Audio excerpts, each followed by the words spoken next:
or sponsors. Strike three! You're out! Welcome to First and Goal with Gregg and Freddy J, who bring you the scores, pregame predictions, and the latest sports news on the air. Gregg and Freddy J invite you to call in at 888-565-1470 and let them know how you feel about what's going on in the sports world. And now, here is First and Goal with Gregg and Freddy J, brought to you by Gift of Life Bone Marrow Foundation. It's a long fly ball. Welcome to First and Goal with Gregg and Freddy J. We're almost at the end of football season, and some unexpected things have happened, Freddy. Yeah, that's right. I think some very expected things are going to happen Monday morning, so that'll give us fodder to talk about. Who's right now? I think some seats are so hot right now that they're burned, and they're just waiting on Monday morning to get their pink slip. So, again, welcome to all our listening audience. This is First and Goal with Gregg and Freddy J. And we want to say thank you to our signature sponsor, Gift of Life Bone Marrow Foundation. Gift of Life is the 12th largest bone marrow registry in the world. And what they do is they give adults and children suffering from blood cancer a second chance at life.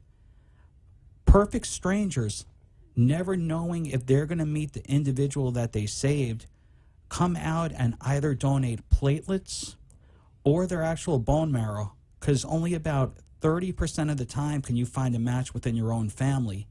Gift of Life, located at 800 Yamato Road in Boca Raton, has been responsible for giving people the gift of life to the tune of over 3,000. Now, just take a step back and listen. 3,000 lives Gift of Life has been responsible for saving, not only the critically ill patients, but their families as well. So Gift of Life, if you want to get involved, call 1-800-9-MARROW. For those of you who like things quantitative, that's 1-800-962-7769.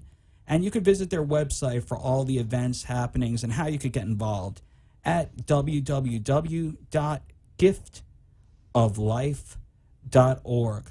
So, Frederick, let's take it away. What was your biggest surprise of the recent football slate? My biggest surprise happened last night. Denver Broncos lost to Cincinnati Bengals. Not Peyton Manning's best night. He had 4 picks, and the Bengals took advantage of that, and that win helped them get into the playoffs. So, a big win for the Bengals. Very horrible-looking loss for the Broncos. Well, it's a good point. It wasn't my biggest surprise of the week. However, I don't think Peyton has looked good in the last 3 or 4 weeks, and there's something that I think is underlying. Yeah, you mentioned that the last couple of weeks he's looking like he's a little bit older. Less mobile. And, he did get hit 2 weeks ago. He tried to lay a block, and he did go into the locker room a little bit earlier than expected. And, the results came back positive for him, and he continued to play the game. But, does that hit? Is that an implication of how he's playing? As that tell how he's feeling? Maybe.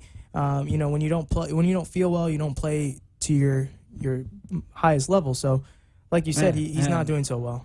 No, and Aaron Rodgers, I think, has been culpable of that same problem. I heard that he's had a flu and a head cold for 2 weeks. He looked quite frankly pedestrian. He's still, I believe, the favorite to win the MVP award. You could certainly, I think when we spoke offline, who do you like?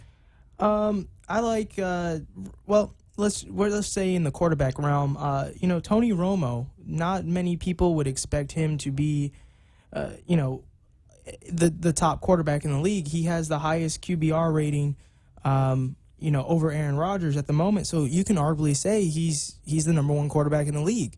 Now, his numbers don't lie, but, how's his team doing, his performance, how he carries himself on the field? Maybe Aaron Rodgers has a little bit of an edge there. And I wouldn't expect Tony Romo to be number 1 quarterback. So, it's anyone's league to be MVP this year. So I'm going to go on record, and so far everything I've said on record, with the exception of one thing, has been wrong. I'm going to go with Aaron Rodgers being the MVP, but just like any good sport, I have to take egg on my face where it's deserved. On Freddie, after our show after Thanksgiving Day when Philly just mauls Dallas, Yeah. I did not believe that Dallas was going to have the internal fortitude to come back and turn their fortunes around. Guess what happened? Obviously, Dallas won and Philly is knocked out of playoff contention. Dallas must have heard you, and that could be the reason they're winning. They're listening to our show, so hopefully. First and Goal really gave us that. It gave them that tug to put them over. But you want to know something? I use a statistical term on one of our shows that's called regression to the mean. You see, graduate school does pay off. And generally, if you have enough of a sample size, and they say this a lot in baseball, if somebody goes 4 for 5 with an 800 batting average, over a larger sample, they're normally regress to what their normal average is. And that could be also in the positive. If somebody starts out in a slump and they had an 8-year career of 280, normally you have a confidence that they're going to, come within a standard deviation of that number. Not to get overly statistical, but Sanchez's average, Mark Sanchez, the Philadelphia Eagle quarterback and the old New York Jet quarterback that's most notable for his butt fumble and pick six throws, has been averaging over 2 turnovers a game in his stint as starter in Philly. I believe in the beginning they camouflage his weaknesses, but as I said before, my expression, regression to the mean, he throws critical interceptions, fumbles, makes bad mistakes, doesn't read defenses in critical situations. He forces the play when he doesn't have to. Yeah, I agree 100%. We had the luxury of having Sanchez as a New York Jet, and we know exactly his mechanics, the way he's going to go into a game, especially for the Eagles. Unfortunately, they had that end of the stick as well. And I don't believe he's going to have a starting position next year. I don't know. Let's look at it this way, Freddie. It used to be a 96 quarterback league, meaning that they used to dress 3 quarterbacks on 32 teams. Now the majority of teams only dress 2 quarterbacks. So there's 64 positions in the league. I don't know that people are going to pay Sanchez a few million a year to be the 3rd quarterback. No, I don't see that happening. And it's unfortunate. He has all the capabilities of being a star quarterback. He's also had, the players around him to make him a better quarterback. He just can't find a way to get out of his own way. So no, and that was one of my biggest surprises in the league. You never know what will happen with a rivalry game. I mean, the Redskins went through RG3 3 different times. When the head coach, Jay Gruden, wanted Colt McCoy, and then they had Cousins. They all but ran RG3 out of town. And he still may be run out of town, but what happens, they win 27-24, a home game, which knocked Philly officially out of playoff contention. But I would have to say my biggest surprise of the week was the egg that the Baltimore Ravens laid. With so much on the money, it was 25-13 by the Houston Texans, a team that you've been pumping up. Yeah, and I've actually haven't pumped them up in the last couple weeks. They've had some issues of their own. And I was also surprised by this game. I thought Baltimore would go in and, they were playing really well, and they have a lot on the line. Case Keenum. They picked him off the streets. What is going on, Baltimore? And they've been known for a fourth quarter. Flacco had runs that, they're a playoff-driven team. They play well in cold weather. Case Keenum, who they picked up off the scraps, goes in there. It wasn't as close as the score indicated, 25-13. Baltimore laid an egg, and that just really didn't bode well. Another surprise for me, Frederick, and we spoke about this offline, I didn't see Indianapolis taking such a thumping. Not 42-7. No, the score definitely it doesn't reveal all of the game. It just doesn't reflect how the game was played.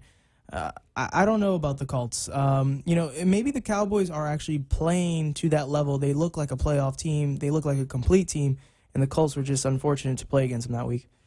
Well, we'll take a look. They invest a first-round pick or they traded a first-round pick for Trent Richardson. He's a bust. I'm putting the B word in. I've seen enough of a sample size. I don't know what happened from Alabama to Cleveland to Indianapolis. He just doesn't have it.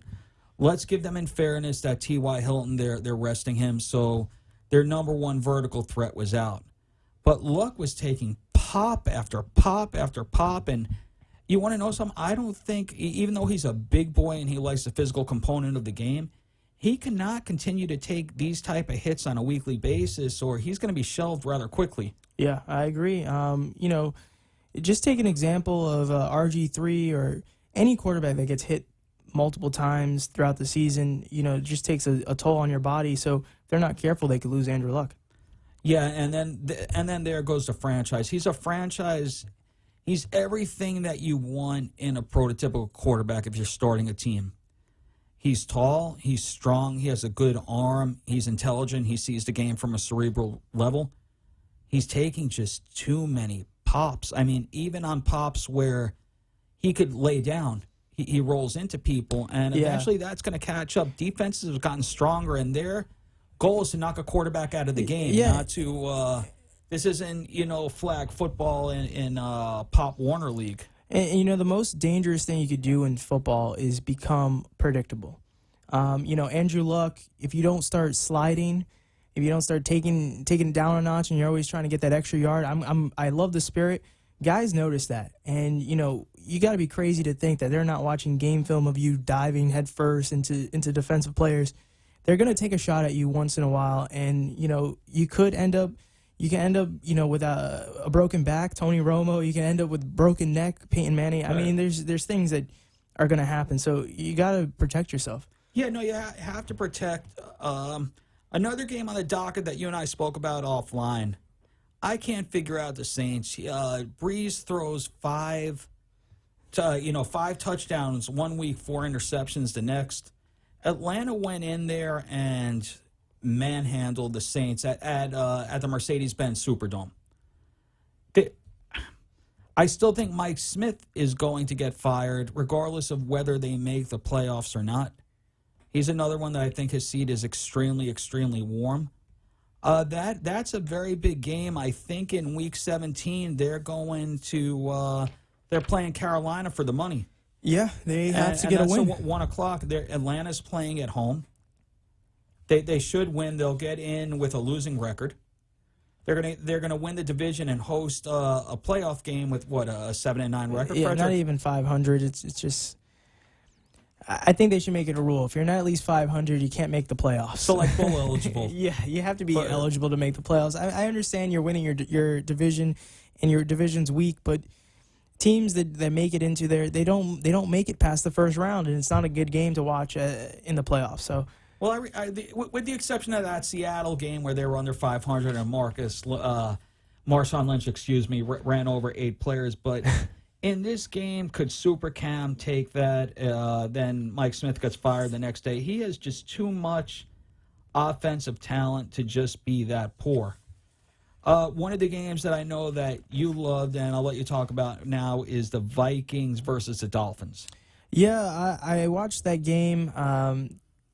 Teddy Bridgewater, we've talked about him over the last couple of weeks, and I'm starting to realize he is a quarterback that you can trust with the ball. He doesn't make many mistakes. He reads defenses very well. And he knows how to scramble a little bit. Does he always make the right reads? No. But, as a rookie quarterback, you're going to make mistakes. He was the only rookie quarterback that I liked. I liked him and Derek Carr. 1 and 2. I like Bridgewater number 1. I like Carr number 2. I did not like Blake Bortles as a number 3 pick, and I sure as heck didn't like Johnny Manziel. I went on record as saying he had a bad pro day. He had a bad workout day. You saw film of this guy for 4 years. I think he's going to be a very, very good quarterback. And Miami, Stephen Ross, I don't know if he's making the right decision with Philbin. They're a 500 club. I think Tannehill progressed a little bit this year. I think he's getting better with his reads, and he's making all the right moves. That team just needs to get a couple more offensive weapons. Defensively, if they tighten up, I think they could be leading the division next year. It's possible. But this game went down to the wire. And defense wins championships. And the last play of the game was a safety off a blocked punt. So Miami squeaks away with the win. They play hard for Philbin. I agree. I just don't think that. I don't know that they have the personnel to take them to the next level. They're just too inconsistent. They drop to teams that they should not drop, and that's been the modus operandi for the Dolphins over the last, 4 or 5 years. Let's go on the docket to our favorite game. There's not favorite, but our favorite team, the Patriots versus the Jets. I like to see the Jets play New England every time, mainly because they always play hard. No matter what, who's playing against them, they always play hard, but especially New England. It looked like a game that they could take away from New England, but defensively, the Jets just couldn't get it done. Brady, he didn't really have to do much this time. He can turn it on in the fourth quarter if he wants to. I'm just happy that the Jets only lost by 1. So I'm not impressed with the Jets in any faction or form. Rex Ryan, who will be fired on Monday, the 29th. He said he's proud of the way that his guys competed. I'm not. The difference between a Geno Smith and a Tom Brady, they both played very, very pedestrian games. they played not to lose. Yeah, but you know what? You have four critical plays a game. Other than that, most of the games are not game changers. When you need the critical play to be executed, Brady does it well. Rodgers does it well. Geno Smith, in 2 critical plays, he underthrew a ball grossly, and all he had to do in the last play to give the Jets a lead was not take a 10-yard sack. And what happened, Frederick? He takes a 10-yard sack. So at a certain point, when you have 30-plus starts under your belt, or close to 30 starts, the equivalent of 2 years, even if you don't have the best tools, you need to know situational football. And even if the Jets, if he didn't see his first read, run out of the pocket, throw it out of bounds. In the worst case scenario, you're going to give somebody a 42-yard field goal instead of a 52-yard field goal. So what does he do? He takes the sack. If the Jets are so conservative in the red zone, I don't know why they don't employ that same logic when they're trying to win a game. That's the time to be conservative. yeah. Go ahead, Fred. I think what we're having the issue with is, or what the Jets are having the issue is, they don't know how to win. They don't know how to pull a game out, come from behind, and you notice every game they're behind. And when you are a team that is behind, you need to learn how to come back from behind. And they look like a team that, once you get up on them, they don't fight back. They make too many mistakes, and then if they do have the lead, on those rare occasions, they try and sit on it. And we know from past experience of all our talks, you can't just sit on a lead in the NFL. You have to just step on their throat and keep going. But time after time, if they do have a lead, the other team comes back in and they make a game of it. And I would like to see a change in not only the coaching staff, but maybe the players. I don't know who's going to be the quarterback next year. I don't even know if we have a running game. Defensively, we need some more linebackers, better corners. You need an all-around new team. But I'll dignify the audience and only spend another minute and a half on the Jets. I believe that Itzik and I believe that Rex Ryan are going to be gone. I don't believe the quarterback's on the roster. They have Chris Ivory at $2.3 million. I don't think that they're going to bring back Chris Johnson at $4 million. So let's take a look at Itzik. He had 19 draft picks, and I think he hit on 1 with Sheldon Richardson. I want to give him his due. In the other respects, the free agents that he signed, Decker has been a gross disappointment. Yeah, I think with Decker, we talked about this. He's a number 2 receiver on any team. He's playing as a number 1, and when you are playing as a number 1, you're going to get the number 1 corner against you on the other side. Many teams have very good number 1 corners. Now, the number 2 corner may not always be the best, and that's why you have a number 2, and you have a slot receiver to try and make up for that. But when you're number 1 on a team that you're really supposed to be a number 2, you're not going to get many passes, open passes to you, and if you do, you got to make the catch. He has too many dropsies. So his 3 main free agent splashes were Decker, disappointment. Chris Johnson, maybe they didn't use him the right way, disappointment. Michael Vick, and this is where I had to say goodbye to Rex Ryan. He showed up for a game unprepared and admitted that he was unprepared. Under Belichick's regime, That would never happen. Mike McCarthy's regime, he would be given his pink slip the next day. Rex Ryan was proud of him that he stood up to the media and said that he's not prepared. He gets paid $250,000 a week to play football as a backup. So you know what? You prepare yourself and you become a professional. Exactly. You have to prepare yourself to as you were the starter. Correct. You're in the NFL. Come on. And the whole franchise is an embarrassment. They have a loser's mentality. You know, I hate to cross-reference some sports, but you know the Knicks have the same mentality, a loser's mentality. The Jets, loser's mentality, and teams like that. You know, the only thing to do is get rid of everybody and start brand new. You know what? We'll talk about this because what we like to do at this show is go inside and outside the lines with all different types of sports, and we're going to go get more heavily involved with basketball. The Jets have a team, and we're talking about two New York teams, that are built very heavily on cornerbacks. The Jets don't have one decent cornerback on the team. I don't know from week to week who's going to be starting. Exactly. The Knicks play a triangle offense. For the last couple of years, everything goes through Carmelo Anthony. Isolation plays. Isolation, exactly, Frederick. So you have to build your personnel. Either you build your philosophy around your personnel, or you get or you deal with your personnel and you build from there. But if you have a different philosophy and you don't have the right personnel to execute it, it's just it's a philosophy that won't work. And with any sport or any profession, execution, it comes down to execution. You can know what the play is coming, but if you can't execute it, you know, you're going to have a loss. You know, Brady could tell you at the line, hey, I'm running to the right. Run to the right and still score a touchdown. That's execution. And that's what it is. So you take a team, for example, Rex Ryan can't blitz as heavy because he doesn't have real good cover cornerbacks. So, I mean that's where they're getting beaten up. Let's go to an interesting game now with the Lions and the Bears. I know we're coming up against a break, and as bad as the Bears wanted to cut not cut. I mean, they would love to get rid of Jay. I did mention that there could be a possibility in the game that Jay Cutler would be benched. I didn't know before the game he'd be benched. No, Freddie, you called it last week. I did call it. So what's happening week 17? I think they put him back in. I know that they're putting him back in because Clausen was now ruled out with a concussion. Yeah.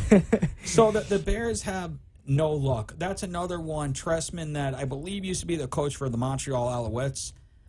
He may be looking for a job north of the border because he's gone.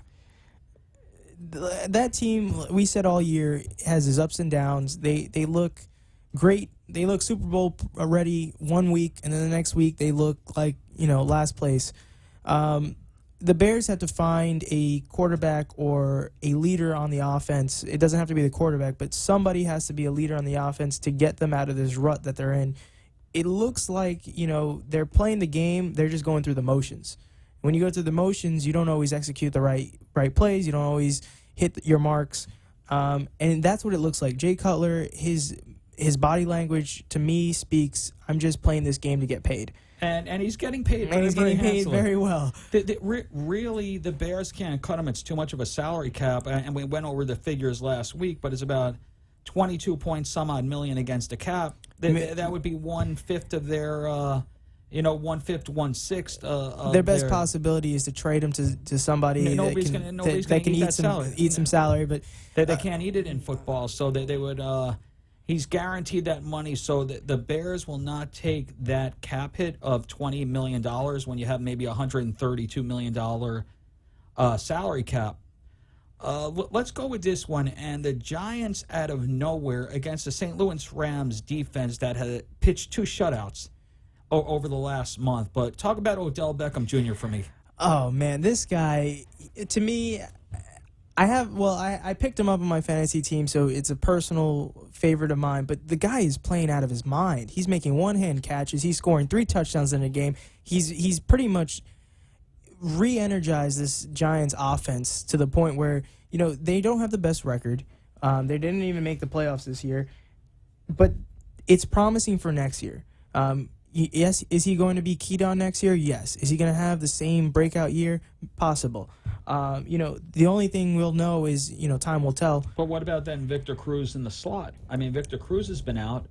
I think Victor Cruz went. Randall's a nice receiver. I mean, that receiving core could be nasty. Exactly, and Eli Manning has the weapons to actually get back to the playoffs next year. Defensively, they have to work some things out. They don't always execute on defense, and they get burned for big plays. But offensively, they have the weapons. They just have to utilize them. I love the way that they're playing. They're playing for their coach. He might keep his job this year. What's your guess? I say they stick with him one more year to see what happens. I think that the Maras and the Tisch, they do things the right way. He's the oldest coach in the NFL, and I believe that they're not going to let him go. No, I hope that they give him another opportunity. Eli's had a rebound year where he has a 2-to-1 touchdown to interception ratio, where last year was just an aberration. Yeah. So I'm really intrigued, though, by Odell Beckham Jr. What does St. Louis have to do? I love the acquisition of Trey Mason in the 3rd round, and everybody remembers him from that Auburn-Alabama game. I mean, this guy's a stud with the ball. I didn't think that he was going to last until the 3rd round, although he didn't have the greatest 40 time.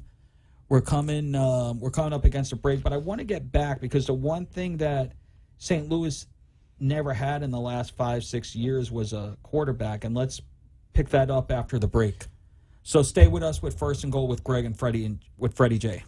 ThrowItBetter.com. Do you need help with your bowling game? Are you taking the right 5-step approach? If you want to become a competitive bowler, even a recreational bowler that's considering joining a league, or a league bowler that is considering joining a tournament, you need to see Vince. He's going to show you how to throw it better. He'll get you the right equipment. He'll show you the right approach. And as a certified coach, he'll put you in the best position to succeed. If you're interested, please contact Vince at throwitbetter@gmail.com and tell him that Gregg sent you. Again, that's throwitbetter@gmail.com, or call Vince at 954-541-5414. If you own a business and have the need for commercial insurance, I suggest you call Chris Moore of Brown & Brown Insurance in Fort Lauderdale. Chris has been in the commercial insurance business for over 30 years and can handle any company's need for property, general liability, workers' compensation, and automobile, just to name a few. Brown & Brown, being countrywide and the 5th largest agency in the country, gives Chris the tools he needs to meet all your insurance needs. So call Chris at 954-331-1420. Again, that's 954-331-1420. Talk 1470 WWNN Pompano Beach, Boca Raton, Miami, Fort Lauderdale. We want to extend a special thanks to our friends at the Boca West Foundation for all the wonderful work they do for Gift of Life and for all the meaningful service they give to the Boca Raton community. For over 3 years, the Boca West Foundation has generously supported local charities in the Boca Raton area. The Boca West Foundation, it's all about the kids. Are you in the market for a health plan? If so, please visit my good friend Gary at Health Plans Unlimited. No plan is too big or too small. Gary will customize a plan that's affordable and comprehensive, just for you. If you're interested, please visit Gary Goldman, the best in the biz, at www.healthplansunlimited.com. Again, that's www.healthplansunlimited.com. Or you can call Gary Goldman directly on his personal line at 954-303-6676. Again, that's 954-303-6676. And tell him that Gregg sent you directly from the Gift of Life. Health Plans Unlimited. We have the health plan for you. Let's go! Strike three! You're out! You're listening to First and Goal with Gregg and Freddy J. This show is brought to you by Gift of Life Bone Marrow Foundation. Call and share the gift of life. Become a donor today. Now, back to our hosts, Gregg and Freddy J. And we're back. Welcome to First and Goal with Freddie J and Greg Francis. We're talking football this week. And if you want to call in and join the conversation, the number here is 1-888-565-1470. The number is 1-888-565-1470. We're just doing a recap quickly over the last week's games. And I believe we had a challenge last week. We're just waiting for that challenger to call in to possibly claim his prize. We're going to go over the games and see, if he beat Greg or I this week. And before he calls in, let's talk a little bit about the Oakland Raiders pulling an upset over the Buffalo Bills. That team, to me, I don't know whether they're going to win or lose, or I thought they were trying to go for the first place in the draft this year. It looks like it's going to be between Tennessee and Tampa Bay. What are your thoughts? Yeah, and both of them are in the need for a market for a quarterback. I think that you could build a team around Carr. I really think that you could build a team around Carr. I like the fact that he has a gun. I like the fact that he has, escapability. They're running backs, though. They have 3 30-year-old running backs. And they're going to have a new coach. Sperano's not going to stay around. I actually thought, and I said this last week, which I was wrong again, I thought Harbaugh was going to go over the Bay Bridge from San Fran to Oakland, but I think that he may be going back to his alma mater at Michigan. There's a number on the table, $48 million guaranteed for 6 years, which would make him the highest college-paid coach, beating his friend Saban, who gets paid $7 million. I don't feel that badly for him. But Michigan alum are very proud. They're going outside of their staple of never paying a college coach that's in that ilk, because they want to be known as an academic institution and the money's be going there. Yeah. But in this case, I think that they're so downtrodden with how they've been performing that they're going to open up the bank book and make him the richest college coach. And I have a feeling, I won't bet the house on it, but I think that it looks pretty enticing to him. It's a matter. What was the contract again? It's going to be 6 years, $48 million guaranteed. Would you bet $48 million on this? I wouldn't bet $48 million. It's a question of, does Jim Harbaugh and his wife want to stay in the Bay Area? Does he want to go back to Michigan and have to deal with recruiting and all the other stuff that goes with college football? And we'll find out, this week, because I believe that he's definitely gone. That locker room is polluted right now. Yeah, The unfortunately. San Francisco, I do not. He took them, Super Bowl, 2 championship games. He doesn't seem like a guy that people could get along with. But his success record made it. You know what? I'm not the easiest going guy, but I give you results. God bless you. He gives you he gives you results. And at this point, he didn't give them results. They're eliminated from playoff contention. He's gone on Monday morning. You don't think they give him another shot? No, absolutely not. Him and Balky can't even sit in the same room without arguing. Balky's daughter is tweeting about the offensive coordinator. It's done. It's done. It's polluted. It's time. Let's move. Let's move forward. Let me just see, Freddie J. Is there any? What do you think about Pittsburgh KC? It was an entertaining game. I love the Steelers. I love how they're playing. They're always good in cold weather. KC to me has gone on the deep end. They are playing, they're winning, but they're not really an outcast to me. And Pittsburgh took advantage of their lackadaisical defense and squeaked out another win. So, Pittsburgh to me, I feel that they're going to be there in the long run, and Kansas City, they need to find something to spark some life. I know we have a caller on the line, but just for our listening audience, KC could clinch a playoff spot with winning on Sunday, and also they need a lot of help from their friends. They need Baltimore to lose and Houston to lose. So just to recap, KC has to beat San Diego. Again, it's at home, but that's not an easy task. I don't know that Baltimore is going to lay down against the inept Cleveland Browns, so I don't think that that's happening. And last but not least, Houston. I don't know what'll happen between them and Jacksonville. There's not a whole heck of a lot to play. Well, Houston could clinch a playoff spot if they win. Baltimore loses and San Diego loses, so they are playing for something. KC is not going to make the tournament. I don't think they make the tournament, and I believe they had a very good record in the beginning of the season, and I don't know where they went. They just disappeared.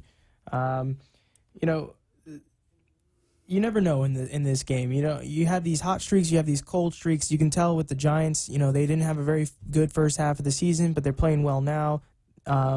They look promising. Pittsburgh's starting to pick it up.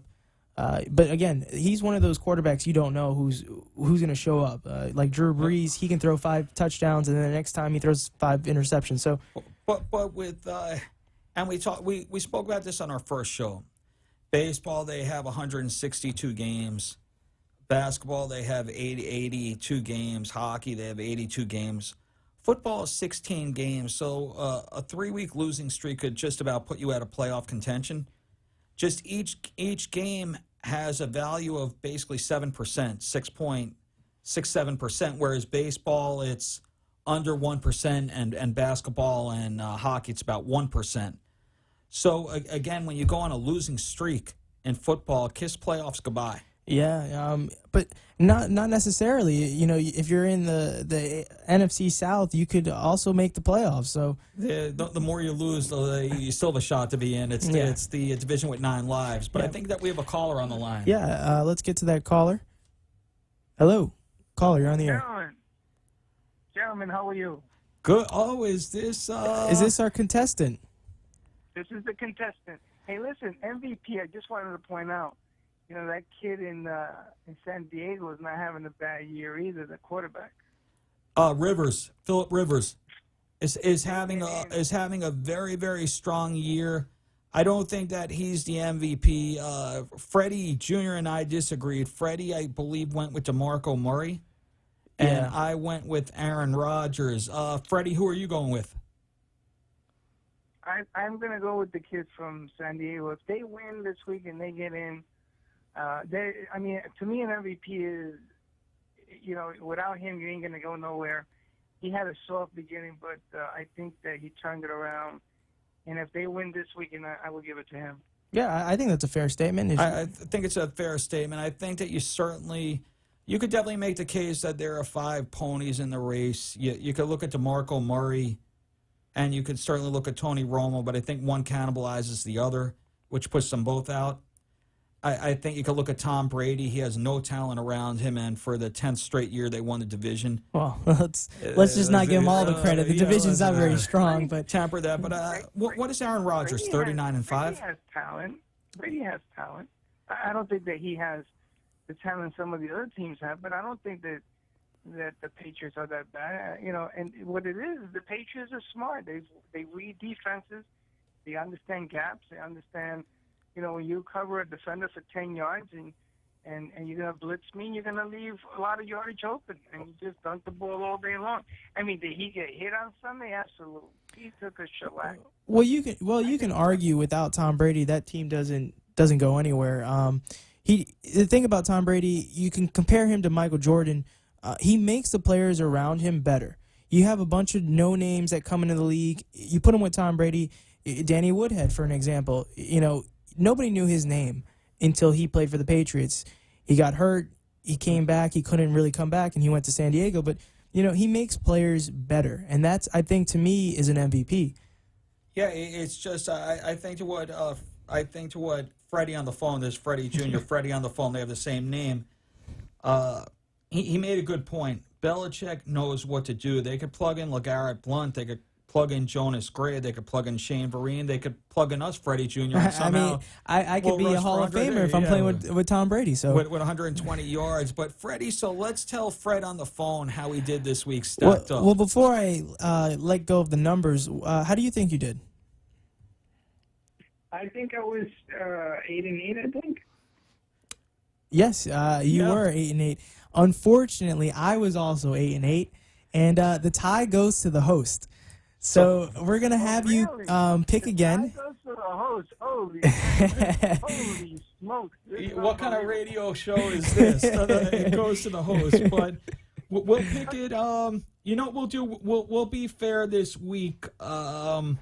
What I'll do is alternate with Freddy Jr. and then you make your pick. So we're going 1 against 1 instead of Fred, you going 1 against 2, and the winner gets a $60 gift certificate from Abe and Louie's, and they got to roll bread back on Glades Road.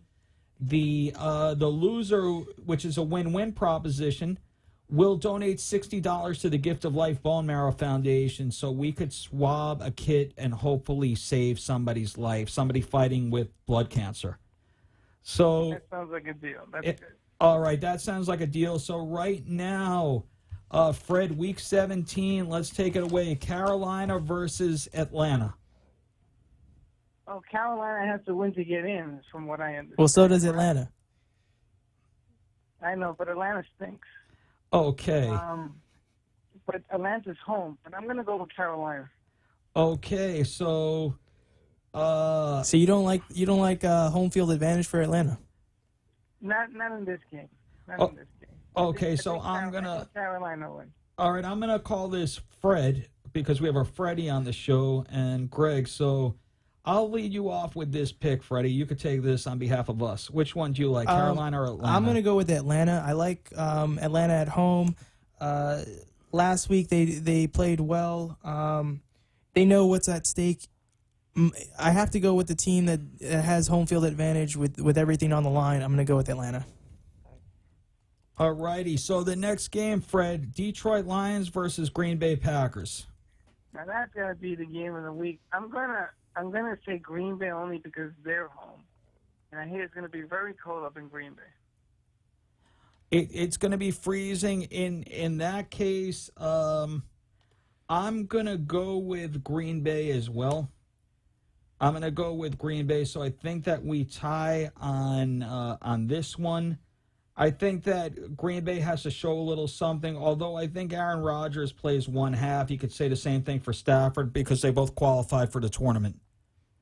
So they're both in. While there's you could certainly get a first-round bye, so let's see what happens. So right now, Fred is going with Green Bay, and the show is going with Green Bay. Yeah, a win gets them home field advantage, so I see both teams playing hard.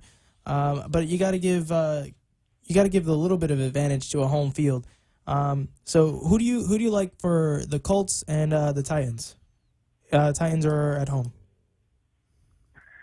You know, that's a tough pick because the Colts have been playing pitifully the last 2 weeks. And the Titans, I think they had an upset this week, right? They beat somebody. No, they lost. Jacksonville They lost to actually Jacksonville. Jacksonville actually beat them. They punished CBS for having to commentate the game. That was punishment. But, no, Jacksonville beat Tennessee 21-13. All right, I'm going to go with the Colts. I think luck bounces back.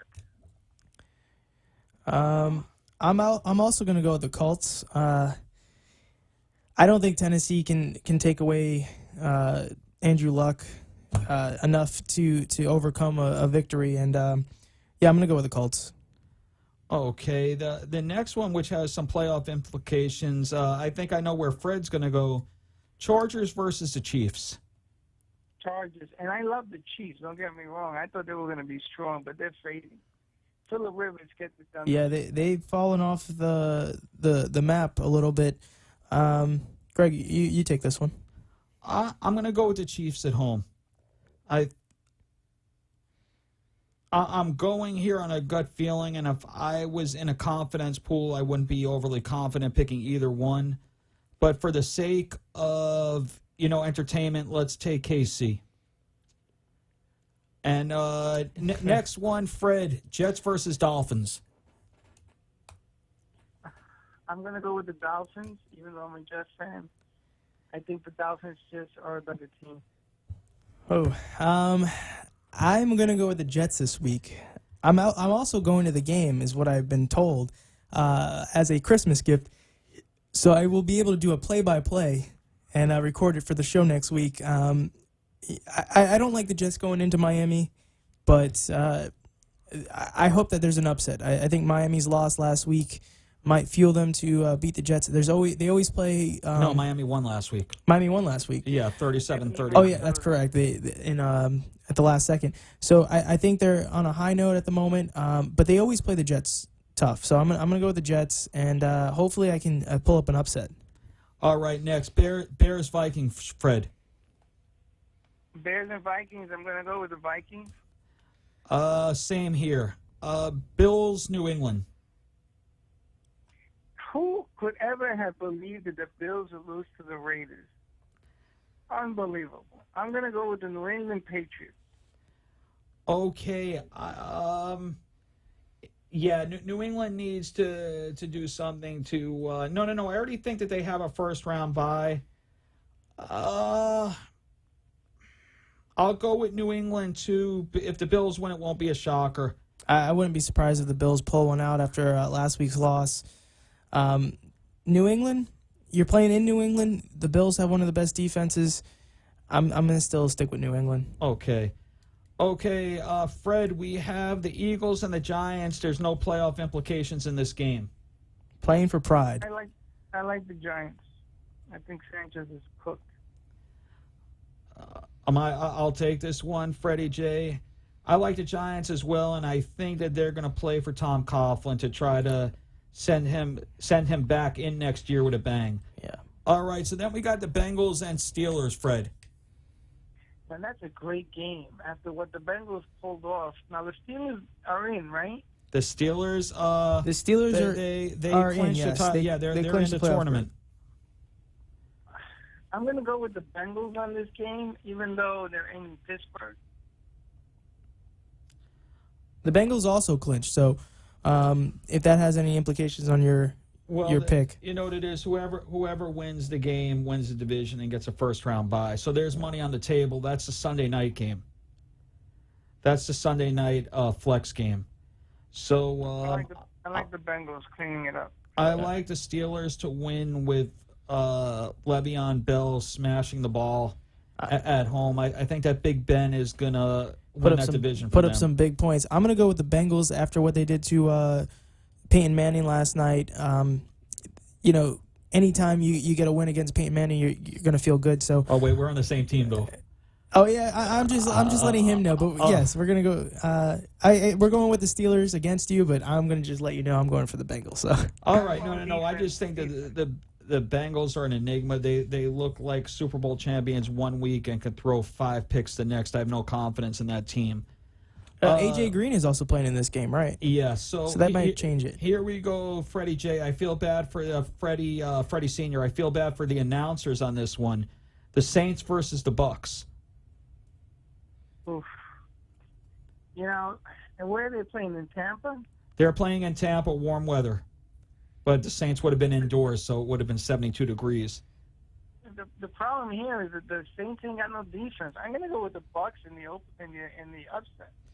I'm going to go with the Saints. I think Drew Brees scores 5 touchdowns this week. This might be, every other week he goes 5 for touchdowns, no interceptions, or 5 interceptions and no touchdowns. So I'm going to go with the Saints.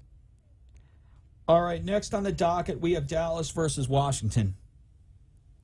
You got to go with Dallas. They got the hot hand right now. Even though I don't like that team, you got to go with them. I'm going to go with Washington, believe it or not, and I'm going to tell you why. Dallas really has nothing to play for. They moved up. Actually, no. I'll take that back. Dallas.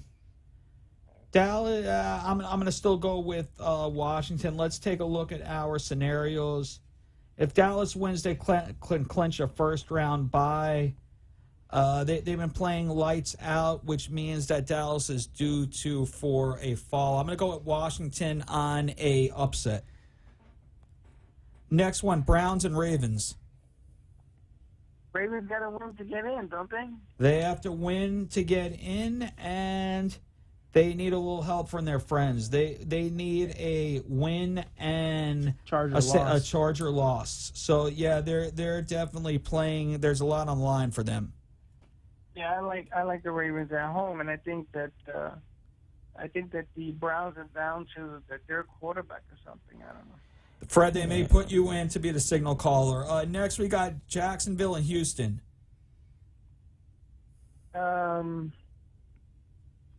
Jacksonville at Houston? At Houston. At Houston. Jeez Louise. I'm going to go with Jacksonville. Oh, all right. Jacksonville it is. So what do you think, Fred? Take this one with Case Keenum behind center. I'm going to go with Houston. I think they still have a lot in the tank, and it's at home. I like the teams at home this week. Okay, next to the late games, Oakland versus Denver. Denver. Okay, I'm going to take Denver as well. Arizona at San Francisco. You know, unfortunately, Arizona let me down last week, and neither one of those teams are going anyplace, right? San Francisco. No. Arizona is in with an 11-4 record. So they're in what Bill Parcells calls the tournament, what the average person calls the playoffs. They're in. At this point, I don't. Right now, San Francisco has been mathematically eliminated for playoff contention. Ooh. That's a tough one because. So I guess the question is, who do you like in Jim Harbaugh's last game as a 49ers coach? I'm gonna go Frisco. What was that? He's gonna go with Frisco. All right. I'm gonna go with Arizona on this one. Okay. All right. So you have the picks down, Freddie J, as to who picked whom. Yes, I have them. What about St. Louis, Seattle? And this is the last one of the. Seattle. I got Seattle. You got Seattle. Well, you know, I underestimated Seattle this year. In the beginning of the year, they were winning, but they were, squeaking by, kicking field goals. They didn't look like they were the team to beat, and now they've proved me wrong. I have a little egg on my face now. They're going 11-4. It came out of nowhere for me. I didn't even think they had a shot to make the playoffs. Now they're leading the conference. Do you think they repeat this year? No. I don't think that they repeat because I think it's very, very hard to do. Their running game is up when they got Cam Chancellor back. I think when Carpenter came back, I think that gave their back for a lot more defensive flexibility. I think they may run into a buzzsaw offensively and not be able to get the points back as quickly as they need to. So the answer is, do I like them this week? Yes. Do I like them to repeat? No.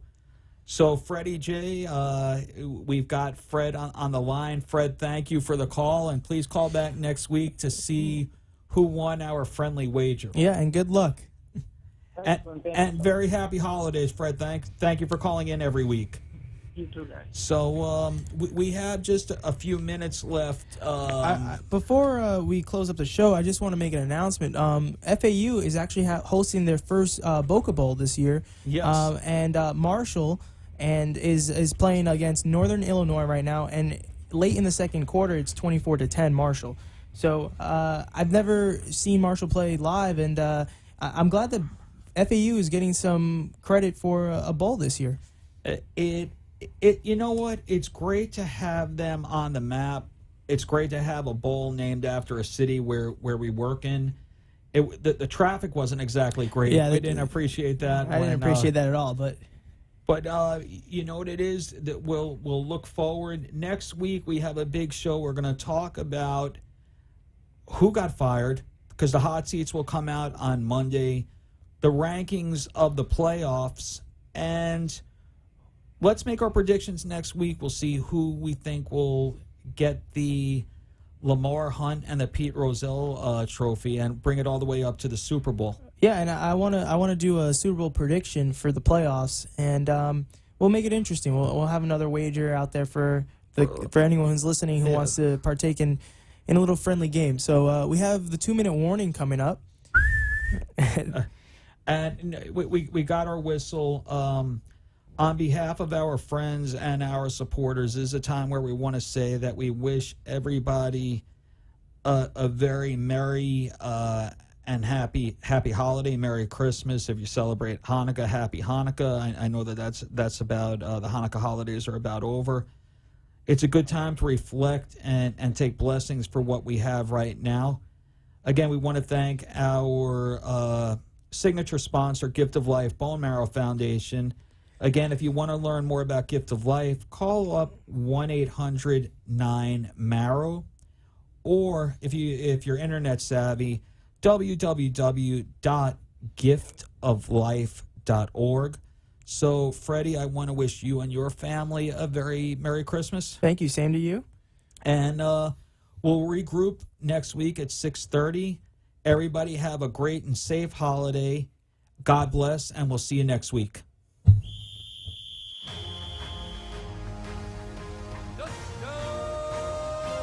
three. You're out. Thank you for listening to First and Goal with Gregg and Freddie J. Today's show brought the latest opinion of our hosts, and they welcome any comments and thoughts by calling or writing to Freddie Jr. at amp2.tv. That's Freddie Jr. at amp2.tv. Write in and win a chance to have your comments read on the air. Today's show was brought to you by Gift of Life Bone Marrow Foundation. Be a donor and share the gift of life. The opinions